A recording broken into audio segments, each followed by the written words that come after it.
This week we are going to concentrate on two new kinds of reactions that I don't think you've seen before in a chemistry class. You may have seen redox reactions in AP Bio. Redox is short for reduction and oxidation.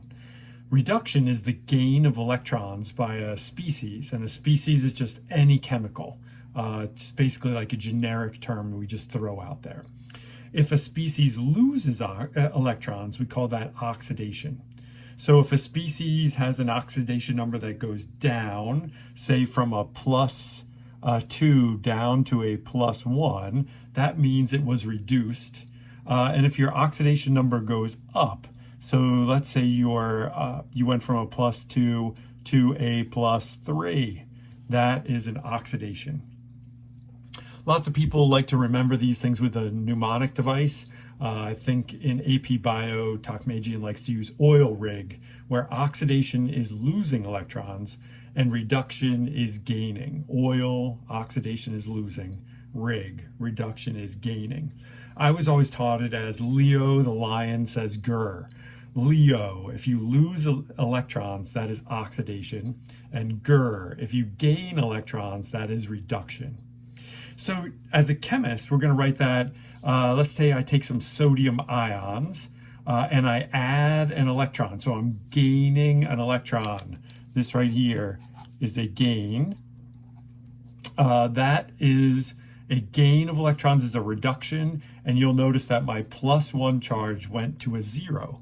So my +1 was reduced to a 0.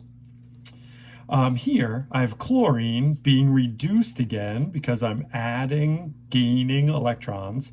And what's my charge on this chlorine? Well, if it doesn't say, the charge is 0. And you can see that my 0 charge is going to a -1. It is being reduced. Right? If I take magnesium, again, charge isn't written, so I can assume it's a 0.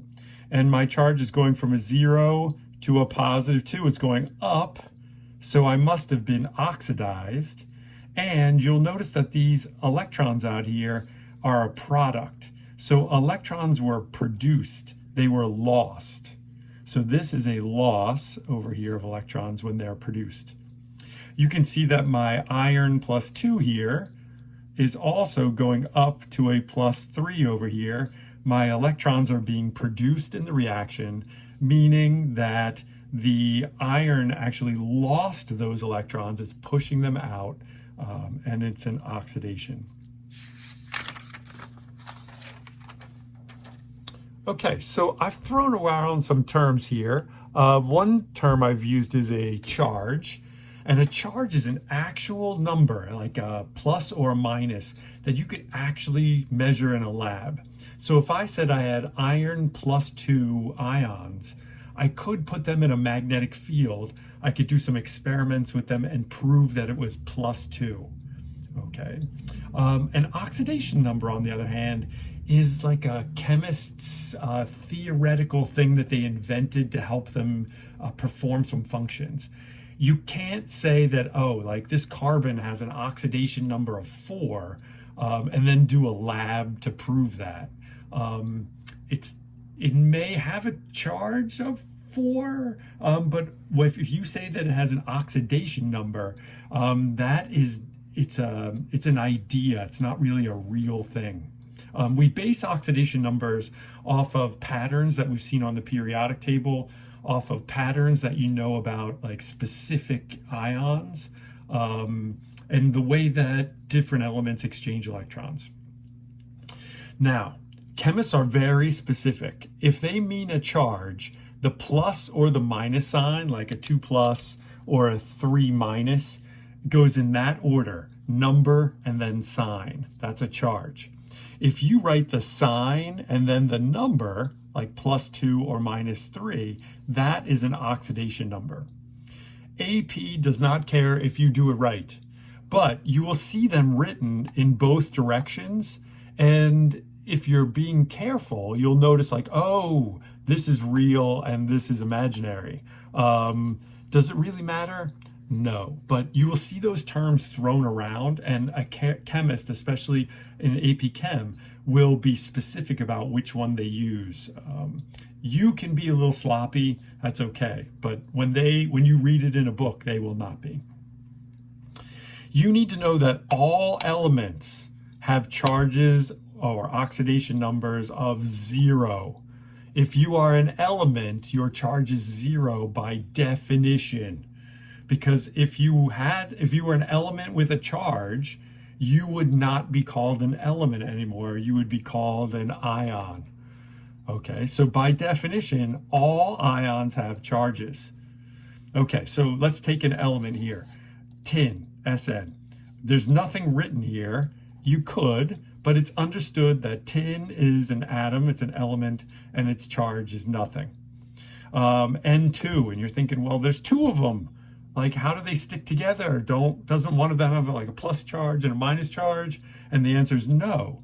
This is the normal form of nitrogen gas. It's diatomic, so it also has 0 charge. And then here, oxygen is an element. And most of you will say, well, Sturman, doesn't oxygen take a -2 charge? And I'd say yes, when it's an ion. This is not an element, it's an ion. When oxygen is in its diatomic form here, it is a 0 charge.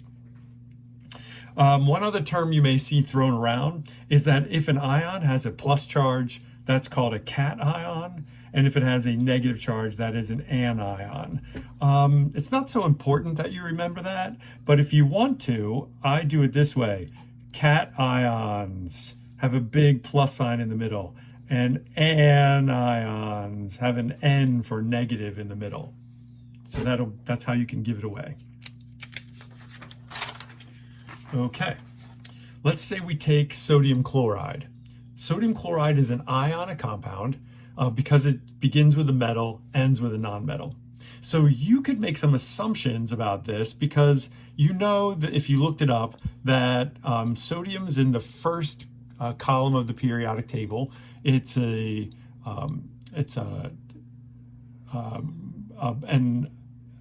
cation, so it's going to take a +1 charge. And chlorine is a halogen, and that whole family takes a -1 charge.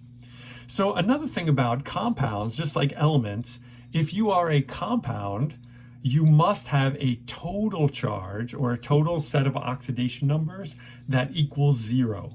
So +1 charge and a -1 charge will total up to be 0.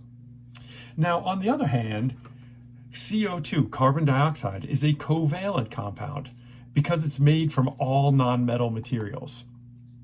Now, carbon, if you look it up on the periodic table, it's pretty unclear what charge it's going to take. But oxygen, you should know, almost always takes a -2 charge. So in this case, we're going to make some assumptions, and I'm going to write it out as COO.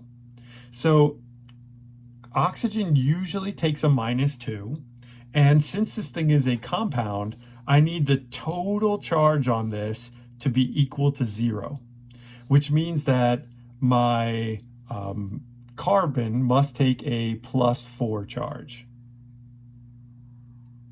like so. And if you were paying attention, you'll notice that I actually broke my own rules there, and I should have I called them charges when they were really oxidation numbers. Could I split this thing apart and find a carbon +4 ion? No, I can't, because it's covalently bonded. So you couldn't actually do that.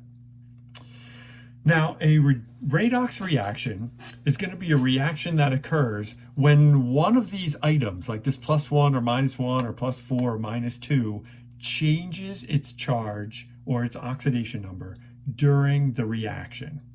So that is the definition of a redox reaction, is that some species in the reaction changes its charge. So let's kill 2 birds with 1 stone here. In your last chem class, you might have talked about single replacement reactions. So here, magnesium is singly replacing the aluminum. It's going to bump it out.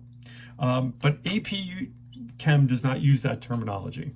What we're going to say is that this is a redox reaction forget single replacement, it's redox because magnesium starts with a 0 charge because it's an element. And when you come over here, it's going to take its ionic charge, its +2 charge, because it's now bonded to chlorine, which takes a -1 charge. Since there's 2 chlorines, my 2 -1s balance out my +2 charge. So my magnesium has been oxidized because my charge is going from 0 up to +2. So that's my oxidation. Now my aluminum, on the other hand, starts off with a +3 charge to balance out the 3 negatives from the chlorine. How did I know that chlorine has a -1 charge? I looked it up on my ionic table, or I looked on the periodic table and I said it's a halogen, and all halogens take -1 charges usually. And my aluminum, my +3, is going to go from a +3 to a 0. So if you go from +3 down to 0, you are being reduced. So single replacement? No, not anymore. It's just a redox reaction. Okay, let's talk about the synthesis reaction now. So the nitrogen begins with a 0 charge because it's an element, and oxygen begins with a 0 charge because it's an element. And I know that oxygen usually goes to a -2. So if oxygen goes from 0 down to a -2, then it was reduced. And if this thing is a -8 total charge, 4 -2s, then my nitrogen must have taken a +4. So to go from a 0 to a +4, I have to increase my charge, so that's called an oxidation.